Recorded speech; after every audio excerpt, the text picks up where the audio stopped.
Saya Stefanus Alvaro Krisdadan dari jurusan Mekatronika juga. Untuk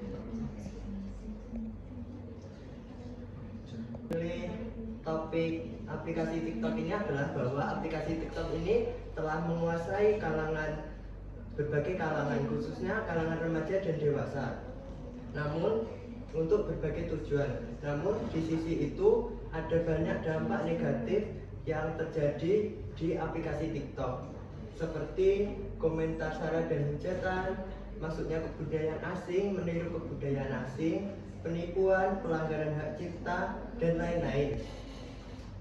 Tentunya kita dengan membuat karya ilmiah ini, apakah siswi SMKN 2 Wonogiri juga terlibat dampak tersebut? Karena jika kita lihat bahwa suatu lembaga atau instansi itu pastinya memiliki peraturan yang membatasi siswa-siswinya untuk tidak melakukan hal negatif dan mencemari nama baik. Oleh karena itu, apakah siswa-siswi SMKN 2 Wonogiri juga terdampak oleh dampak negatif tersebut? Rumusan masalah. Karya ilmiah yang kami buat ini berfokus pada pengaruhnya terhadap kehidupan siswa-siswi SD SMKN 2 Wonogiri. Contohnya saja, mengubah kebiasaan belajar dalam pemenuhan tanggung jawab mereka sebagai seorang pelajar dalam mengerjakan tugas-tugas yang diberikan guru. Misalnya saja, jika mereka ingin belajar namun mereka malah scroll TikTok dan keasikan scroll TikTok, akhirnya mereka pun lupa untuk mengerjakan tugas dari Bapak Ibu guru di rumah. Teori yang kami pakai adalah metode kualitatif. Metode kualitatif berfokus pada pengamatan secara mendalam terhadap fenomena yang hasilnya akan dipaparkan dalam karya tulis ilmiah yang kami buat. Kami membuat Google Form yang diisi oleh siswa-siswi SMKN 2 Wonogiri. Tentang contohnya saja, mengapa mereka menyukai aplikasi TikTok, tujuan apa mereka menggunakan aplikasi TikTok, dan kita mudah mengamati apa yang telah terjadi di aplikasi TikTok karena dapat diamati secara langsung melalui handphone tanpa harus melakukan wawancara dan observasi secara mendalam. Selanjutnya akan melanjutkan teman saya. Untuk pembahasan dari topik yang kami pakai, yaitu TikTok merupakan sebuah platform media sosial yang memungkinkan bagi para pengguna untuk membuat video pendek dengan durasi maksimal yaitu 3 menit dan didukung dengan fitur-fitur yang kreatif. Siswa-siswi SMKN 2 Wonogiri menggunakan aplikasi TikTok sebagai aplikasi utama mereka. Mereka menggunakan aplikasi TikTok cenderung untuk sebagai sarana hiburan ataupun untuk memenuhi kebutuhan yang mereka ingin beli. Sedangkan sebagian dari mereka menggunakan aplikasi TikTok sebagai media pembelajaran. Dan di sini kami akan menyampaikan untuk alasan mereka suka menggunakan aplikasi TikTok. Untuk yang pertama yaitu videonya yang berdurasi pendek. Karena videonya yang berdurasi pendek, maka video tersebut akan menampilkan inti dari video tersebut dan siswa lebih menyukai video pendek daripada video panjang. Yang kedua yaitu efek yang kreatif.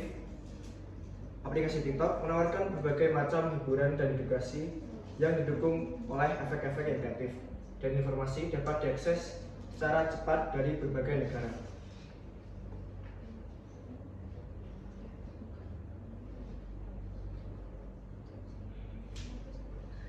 Untuk yang selanjutnya yaitu alasan mereka, termasuk dari topik tadi, yaitu alasan mereka menggunakan aplikasi TikTok.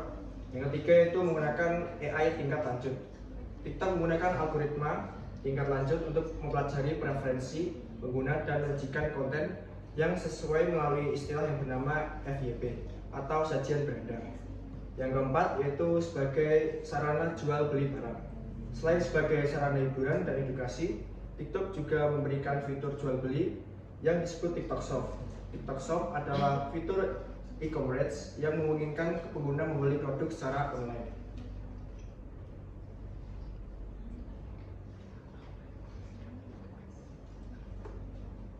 dampak negatif video berdurasi pendek ini.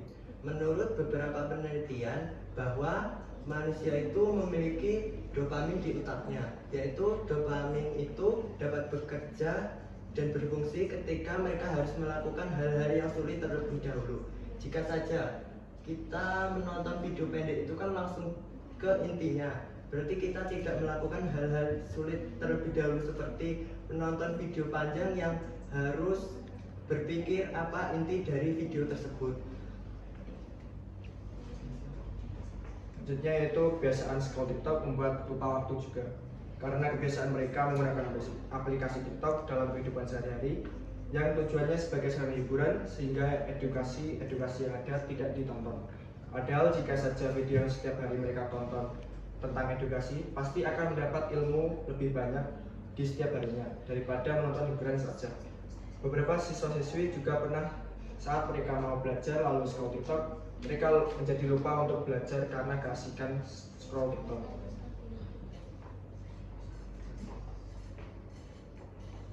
Selanjutnya yaitu komentar negatif dan video kebencian. Aplikasi TikTok menyediakan fitur juga untuk berkomentar, dan kebanyakan komentar yang dapat kita temui yaitu komentar negatif.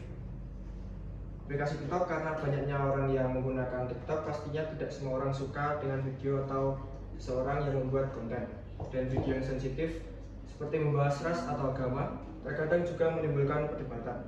Ada juga yang membuat video-video yang menyindir atau mengkritik seseorang itu, termasuk dampak negatif aplikasi TikTok, padahal jejak digital tidak akan hilang.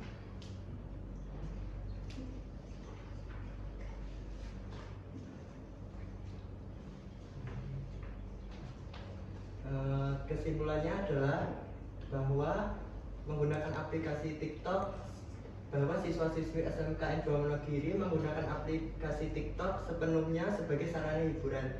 Dari situ mereka terkena dampak negatifnya, yaitu menjadi malas, terus-menerus kecenderungan menonton video pendek, dan juga berpengaruh dan tidak digunakan sebagai media edukasi.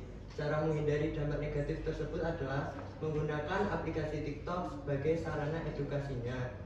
Membiasakan tidak hanya menonton video berdurasi pendek, harus menonton video berdurasi panjang. Membiasakan untuk mengurangi waktu scroll TikTok dalam kehidupan sehari-harinya.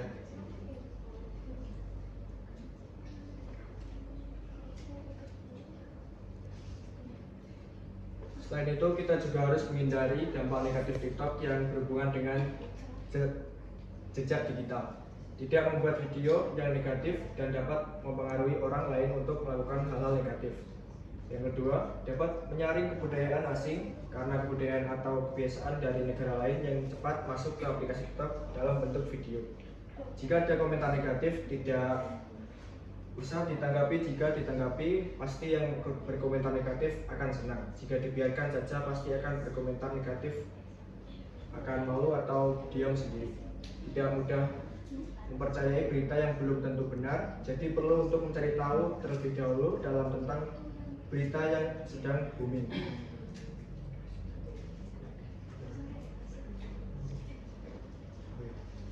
Jika itu dapat dibiasakan dalam kehidupan sehari-hari, tentunya kita dapat memanfaatkan aplikasi tersebut lebih baik, agar aplikasi TikTok tidak mengendalikan kita, tapi kita harus mengendalikan aplikasi tersebut dan dapat memanfaatkan aplikasi tersebut dengan baik untuk sarana edukasi. Sekian presentasi dari kami. Selanjutnya sesi tanya jawab.